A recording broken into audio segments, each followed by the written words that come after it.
Dumpy Don has had another morning meltdown as the editor-in-chief of the Wall Street Journal went on Fox News and started talking about how executives aren't exactly happy with Trump's economic policies. Looks like old Donald wasn't happy with his morning Diet Coke. Imagine this. The president presses the button, leaving guests in stunned silence, only for a butler to walk in moments later with a glass of Diet Coke. Because after watching this interview with Maria Bartiromo and Emma Tucker from the Wall Street Journal, he completely lost his mind on Truth Social. I'll show you guys that Truth Social post as well as this interview, and how the Republicans are trying to gaslight all of us into thinking that this recession is somehow the lesser of two evils. If you're enjoying the video, make sure to like the video and double check that you're subscribed. Trump spent the morning like he usually does, ranting and raving about whatever's on TV that day. But today, he was particularly pissed off to see the conservative ally, Wall Street Journal, bashing his economic policies. He went straight to poop social so he could spread anti-Semitic conspiracies and misquote FDR. He says the globalist Wall Street Journal has no idea what they're doing or saying.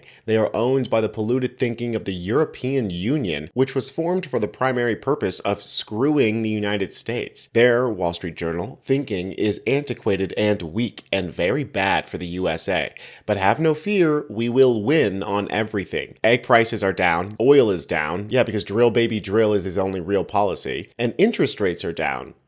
And tariff-related money is pouring into the United States. What is tariff-related money? Tariffs are taxes. The only money related to tariffs are the money that you have to pay to the tariff itself. That money goes straight to the United States government. So what do you mean by tariff-related money? Tariffs aren't going to generate investment the way Trump is pretending they are, because Trump is only going to be president for 4 years. What company is going to invest in building manufacturing in the United States when there's no guarantee that after 4 years the tariffs are still going to be in place?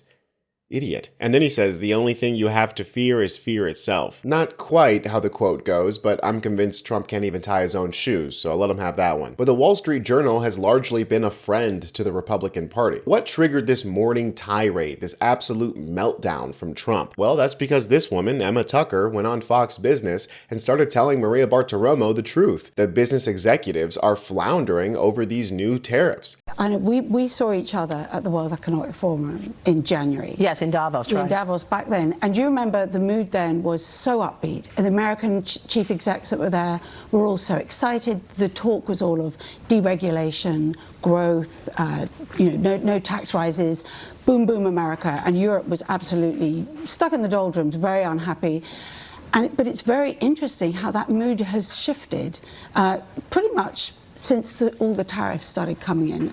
I think businesses realize now Trump is serious about this. But the problem they've got is that they're being imposed in a very haphazard way, and that's creating so much instability.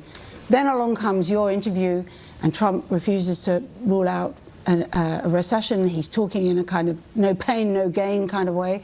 And I think, chief execs, businesses, they're slightly floundering because they don't know where to look now. Yeah, and one of the main stories in the Journal today, CEO frustrations with Trump over trade mount in private. So the president has been speaking to lots of CEOs this week. He was at the Business Roundtable, and of course, lots of CEOs told me at the Business Council they're not sure where things are going.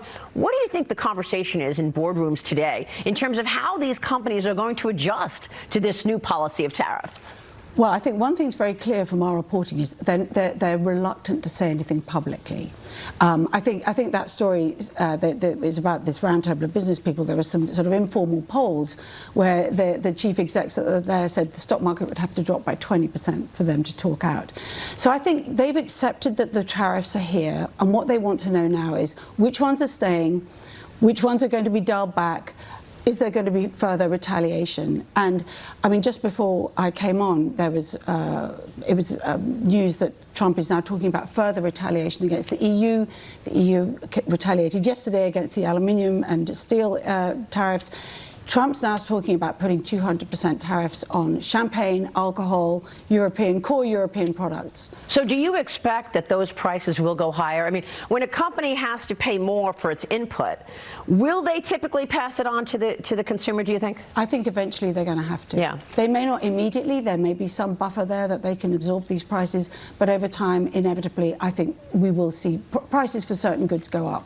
Business executives are starting to learn that Trump is serious about this idiotic tariff plan, and there's nothing worse for business than a petulant child behind the levers of government. Now we're in this weird game where all of these businesses are trying to guess whether or not Trump's going to keep the tariffs on this or that, and then the next day he just comes up with new tariffs. I mean, it's an impossible playing field that these people find themselves on. And wouldn't you know it, the markets are off to another great start today, with the Dow Jones Industrial Average being down another 370 points already. And Trump was supposed to be the good economy pick. Now that the economy is crashing due to his tariffs, how are the Republicans making sense of all of this? Well, let's see how Representative Lisa McClain makes sense of all of this chaos. According to a new poll, Congresswoman, a new CNN poll that was just released today, more than half of the American public now say President Trump's policies have harmed the U.S. economy.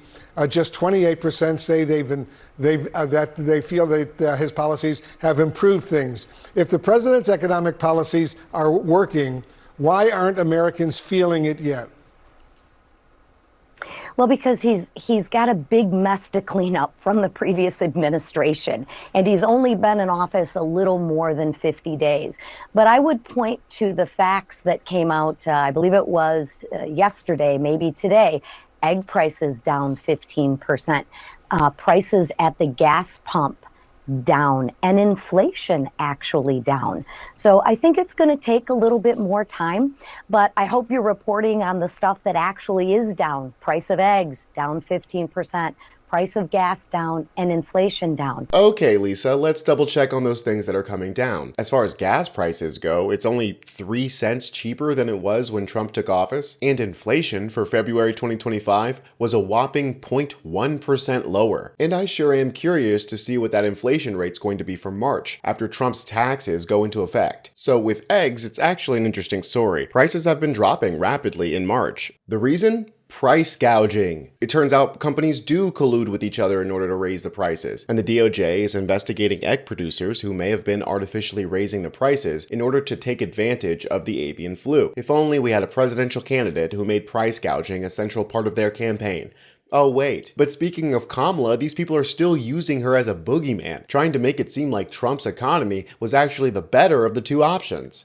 Look, we have to remember, step back for just 1 second. We have to remember that if Kamala Harris had won on November 5th, the stock market would be down 50%. Business climate would be a total disaster, and this country would have been on a path to ruin. What President Trump inherited was a disaster from Biden. We're going to fix it. The other countries need our economy more than we need their economy. They've been ripping us off for decades, and we want fair and reciprocal trade. And Canada and Mexico have to stop allowing fentanyl to come into this country and kill over 100,000 Americans. When they actually do what's necessary to stop that, we're going to stop. The tariff penalties will end. The Sackler family is still walking around as billionaires after killing 300,000 Americans during the opioid crisis, which the fentanyl crisis is just a continuation of. Instead of fixing the actual issue at the heart of this, Republicans just want to throw their hands in the air and blame foreign countries, and then act like Kamala Harris would have been worse for the economy? What a joke. These idiots will stick their heads up their own asses and then blame everybody else because it's too dark to see. But what do you expect from the anti-education party? I'm Tony Hinderman with Really American, and I'll catch you next time.